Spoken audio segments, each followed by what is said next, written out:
It's 9:35 KDAY Morning Show. Yes. CC and Romeo. It's going down Los Angeles at the Microsoft Theater. We're talking about BBD. Of course, we're talking about Genuine, but this show wouldn't be a show. Uh-oh. There we go. Hey, without Salt-N-Pepa in the middle. Come on, Salt-N-Pepa, yes. Coming in singing early in the morning. I love that. Looking beautiful and glowing in the morning. Oh, I love you. that. You too, Queen. Thank you. You look amazing. Salts here. I love that. Yeah. That's I all love right, it. though. We know what it is. You know, Yes. it's definitely going down this weekend. So, look, you've been in the game for a long time. We know that, right? I've done radio for 20 years.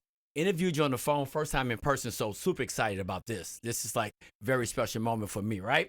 But let's talk about the name Salt-N-Pepa compared to Super Nature. For people that don't know about that, because I don't still know if Super Nature would have stuck around like Salt-N-Pepa. Low key, I kind of like Super Nature, but okay. You're the first person that has. Everybody's like, boo, every time we mention I like that story. Super Nature. Yeah. Yes. But now that you say that, it could be a group called Super Nature. I would be digging that. But Salt-N-Pepa, of course, y'all know the story. Herbie Lovebug was my boyfriend. Me and Peppa met in college, and we started the group together. And when we first started, Herbie was the man. He was running the show, and he wanted us to be called Super Nature, and we never liked that. It was like Super Nature. That just sounds like a lot of expectation, you know. That's true. And so we in the showstopper, I think we said something like we go together like Salt-N-Pepa, or I don't know how.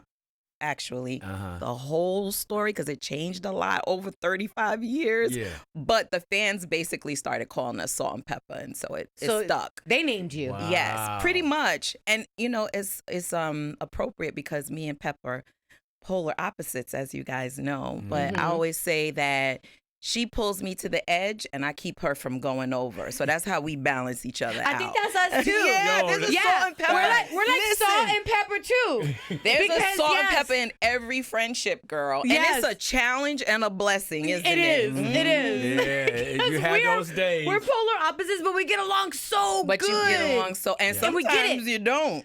Or do you? No, we always Y'all do. always Yeah, do. we always, Yeah, he has a lot of patience. Yeah, I So, have a you lot. know, so that's been a blessing. And Cece will pop off for you. She'll let you know. I'm Because- feeling that energy. I'm Yeah. feeling that Definitely. pop-off energy. It's But in there. we're about to take it back because we heard this story, and I want to know if it's true, and then I have another question on top of it. So we heard this story that you and Pepper used to work at Sears with Martin, and of course Martin Lawrence and Kid and Play, and that you guys had made a pact with Martin Lawrence, like if you make it, you put us on. If we make it, we'll put you on. You guys stood true to your word. He actually opened for you. But then we're talking about it, and I was like, I wonder who was like the hardest worker. Was it Martin, Kid, or Play? Which one worked put in the hard? real work at Sears? Yeah, I want to talk about that. Which one at Sears you're like, he bust his ass?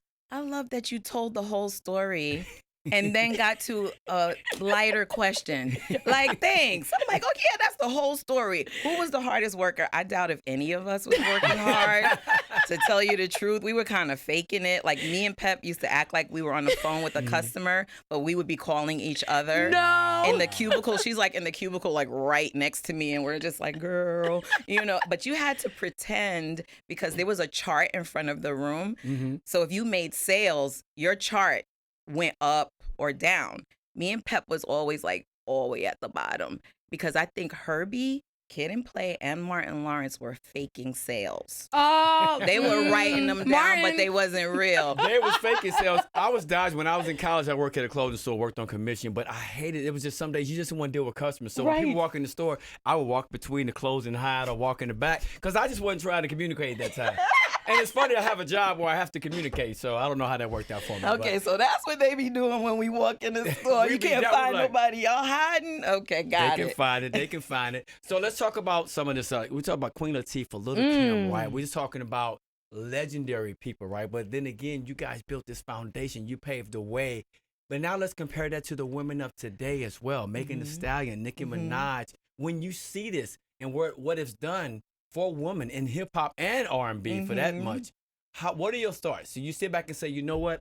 You know, we took some L's so they can get some wins as well. How do you feel about that? Oh, definitely. Just like the women before us took L's so we could win. You know, that's how it goes. Like Sha Rock and Shantae was like our inspiration. And we're actually doing our Walk of Fame. It's coming up November 4th. Nice. And it's funny we're talking about that because we're putting together our female hip hop list, and we're going back to the 80s and the early 90s. I love that and you we're guys are doing inviting that. all the ladies, That's dope. now, present and before. But when I look at it, I don't think about it in relation to me really like that.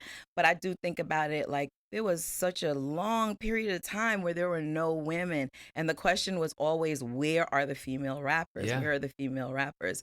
And now there's so many bosses that, to me, I really love the way that they're taking care of their business, because that's something we had to learn over time. And I think they're coming in the door pretty much like being in more control without the record company having all the control, social media, and so many ways to promote yourself. And so I'm excited about the fact that women can really control their own business and their own money. No, I love that. Yeah. But we definitely want to take this moment just to even give you your flowers, Salt, and say thank you, because we could only imagine what you guys must have to deal with back behind the scenes, behind the curtain, being a woman at that particular time in hip hop.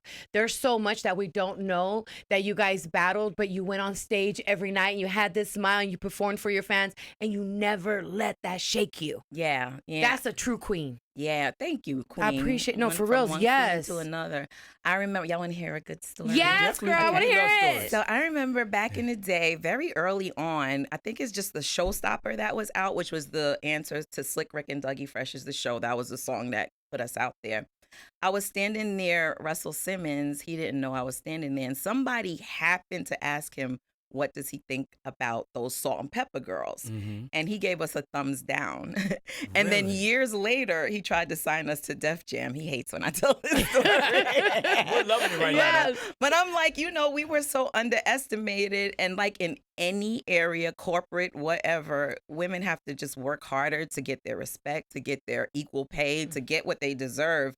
For me, when he did that, that was something that haters energized me. Like, I don't know if that's weird or not, but they literally, it's like, I'm determined now, now that you gave me a thumbs down. Yes. Yeah, so the kind of father of hip hop at that time giving you a thumbs down could be very discouraging. Yeah. But I realized from that conversation that we had to really push hard. So we just keep pushing it. What's that pep talk like to yourself though? Like, because I think we've been in those situations too in this business where, maybe somebody doesn't believe in us that much. They don't give us the credit that we deserve, but we know we're good and we know we have passion and we know that we can get to that next level. Like, what's that talk to yourself like?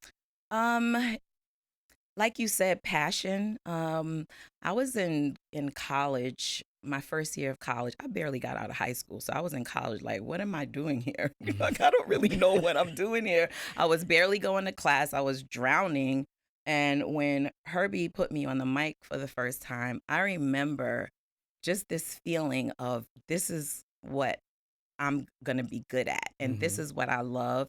And so that passion for doing it and finding the thing that made me feel alive is what was the drive for me. So when haters or whatever, naysayers, I just really focus on what I know I was born to do, what I know I'm good at. And there's a Bible scripture that says your gift will make room for you, right? So if you're gifted at something, like the seas are going to part for you. All you got to do is keep putting one foot in front of the other. Keep pushing it. That is so true. And you will overcome all of it. God got his own plans. So I got to ask you this, of course, is going down Microsoft Theater Saturday night, Salt-N-Pepa, BBD, Genuine. Get your tickets. But can we talk about sex for a little bit? Oh, sure. I wish Pep was here because that's her favorite subject. Oh, my God. Let's talk about that, because the reason why, did you have any idea making that record that it will have such an impact? Even bringing awareness to the youth when it comes to AIDS and things of that nature. Putting that record together where y'all like, oh, should we do this record or not? What were your thoughts on that in the studio? I knew it was going to be controversial. Herbie did that song. All props to Herbie because he was a genius. And in the beginning of the song, we actually challenged radio. Like, they ain't going to play this on the radio, that little talking portion. It was kind of like I dare you kind of thing. And when they started playing it, we got a lot of backlash from a lot of parents and so on and so forth. But when you listen to Let's Talk About Sex, it's really about responsibility. It's just about the conversation, And people used it in all sorts of sex education classes. Peter Jennings used it on his special PSA, we changed the lyrics and made it "Let's Talk About AIDS." So that song really was really significant, you know, Definitely for Salt-N-Pepa in so many ways, and political ways too. The title got everyone's attention, but once you tapped in, you Yeah. like, oh. It got your attention, but also the song was educating, and that's what was so dope about it, you know? So let's talk about Tupac in one of your videos. Look right here. Look what I have. Yeah. Oh, Tupac. love that guy. That's my spirit animal right there. Yeah. I love Tupac. He was an amazing person. We got the same birthday, June 16th, so we're Geminis. Oh, yes, wow. I really do. So the that explains a lot about him. Oh and my, you. Yes, so I have to have you here because I always have to feel like I have the essence of Pac and KDAY. How was that and having him in your video? Look, I'm sweating already. Yeah, see? That's how it was. So, what a man, So huh? was he cool? Was he just a cool dude? It was steamy. Listen, Tupac, I mean, that guy was just so prolific. He was like, All Eyes on Me was a real thing. If he's in the room, you're not listening, looking, paying attention to nobody else but him because he had that dynamic energy. So that particular day, he was my request as my lead man in the What a Man video. I didn't realize we would be rolling around in the bed together.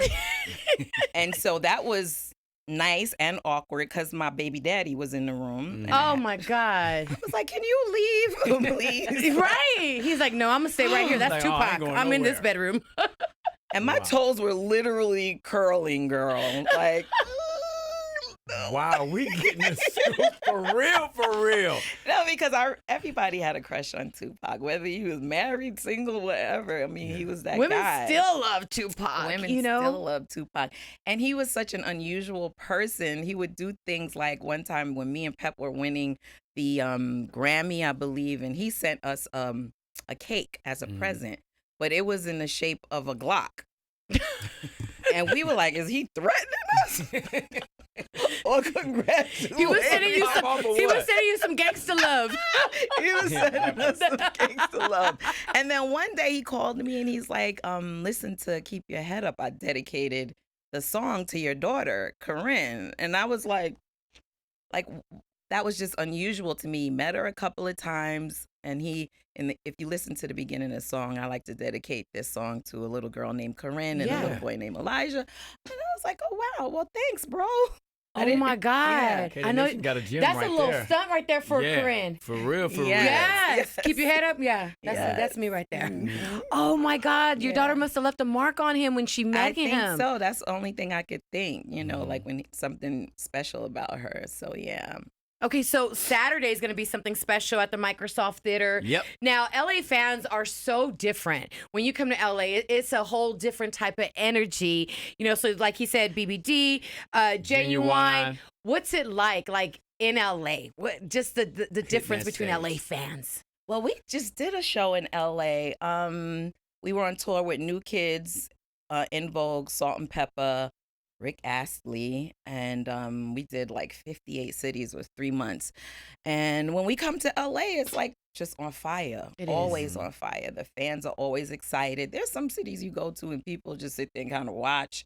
Not in Los Angeles, which I love. The city pride is just in the building all the time. Yes, and they'll come with their bamboo earrings. Yes, you know what I mean? Up, the jackets, the hair, everything. I had the jacket and I had the bamboo earrings when I was younger. When I saw Push It, I was like, and when I seen it, as a young girl watching you guys on TV, I saw strong women. That's what I saw. I was like, whoa, these women are so strong. They're demanding this attention. It was cool. I was singing it in my living room, and my mom let me put it all the way up. I'm so glad we could inspire you guys like that, because we weren't always strong, you know, but we go through stuff as women, but we have to keep it going, you know, and that's what we did over the years through a lot of adversity. But we still here 35 years later, 35, touring, that's crazy. Walk of Fame, Come like on. all these accolades. We just got the Lifetime Achievement Award, the Grammy. I mean, it just keeps going. We're working on a documentary. You deserve that. You deserve all of that. Every bit Thank of it. you. And then when you just think about, you named the tour you just came off of to the show that's going down at Microsoft Theater this Saturday night.